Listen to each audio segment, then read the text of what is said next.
we will continue our solution in Acumatica for received item, raw materials, supply approval. Before we start, let me introduce the workflow of this solution. So once the form is sent out from the creator, the purchase manager, Jeanette, will be asked to review and decide whether to approve the form. If she denies, the form will be sent back to the creator. If she approves, the lab technician relay will perform the quality control inspection and send all the results to the lab manager, Michael.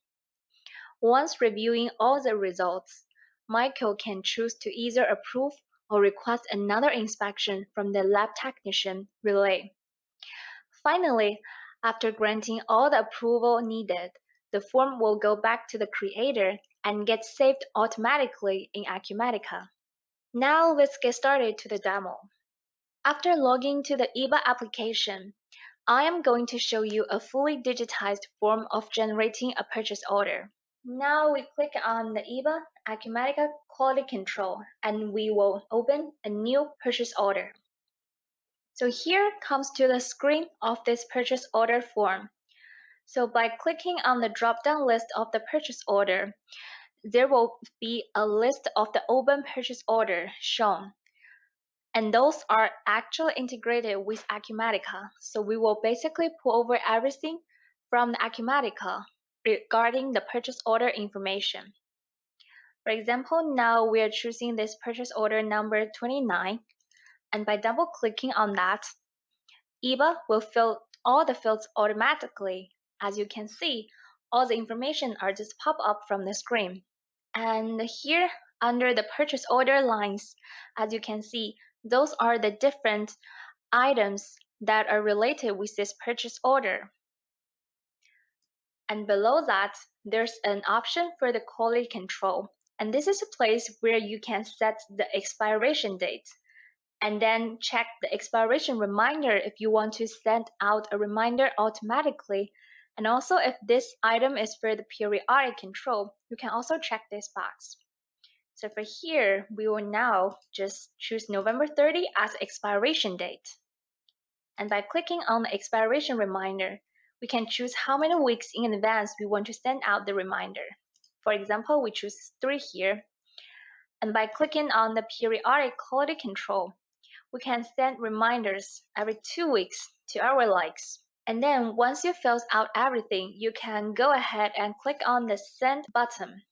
And this form will be automatically generated. And as you can see from the flow history, the purchase manager, Jeanette Jennifer, is waiting for it to be approved. And if you click on this flow scheme, and if you want to zoom in, we can see this is basically the workflow. As I previously mentioned, there are 4 parties involved: the creator, the purchase manager, the lab technician, and finally the lab manager. Now let's switch account to Jeanette, which is our purchase manager. So here on the home screen, under the approval, we can see there is a pending approval to be reviewed. And if you double click on this, this is the purchase order we just created. And then Jeanette will review everything and making sure it is correct. After that, she can just go ahead and click on approve.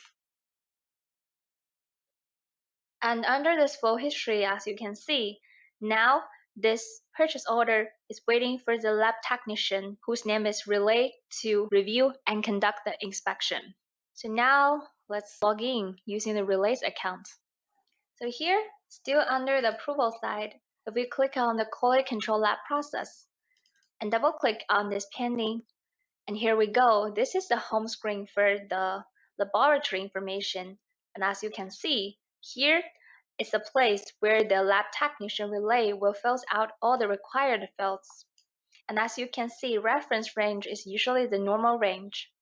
And after completing the inspection, relay will send out these results to lab manager for approval. So for example, after completing everything, he fills out a certain range. Now he can go ahead and send results to the lab manager for approval. As you can see from the flow history, now Michael needs to review and approve this purchase order. So now let's switch accounts to Michael's account. Still under this approval section, and we double click on this purchase order. Here we go. As you can see, under this final inspection page, the inspection results that is out of range will be highlighted in red color, which means it is out of the normal range. And then after reviewing all the results, the lab manager can either send the approval inspection result to the flow starter or request the lab technician to have another inspection if he thinks certain range is abnormal. So for now, we will just go ahead and approve this result. So this form will finally send back to the flow starter. As you can see, this workflow is finished here. Now let's go back and log into the administrator's account to see what's going on next. So now let's open the top one, which we just created, and double click on this. And these are the purchase order step by step we just created. And as you can see, there's a lab result attached to this laboratory. And if you click on the search button, a final inspection result will pop up anytime for you to look at and review. So now here comes to two different scenarios. For here, for example, we have certain values that are out of the normal range, which deems this quality control report to be failed. And then this situation is when the item fails the inspection, and the purchase receipts will be generated automatically in Acumatica if we click on Create Receipt, and then this receipt will return and stored in warehouse. And there's another situation when everything looks correct and there's no red highlight region. At that situation, we will go ahead and also create a receipt at the bottom here, and then Acumatica will receive the information automatically and saved all the information in the system. So here we will just go ahead and create receipt.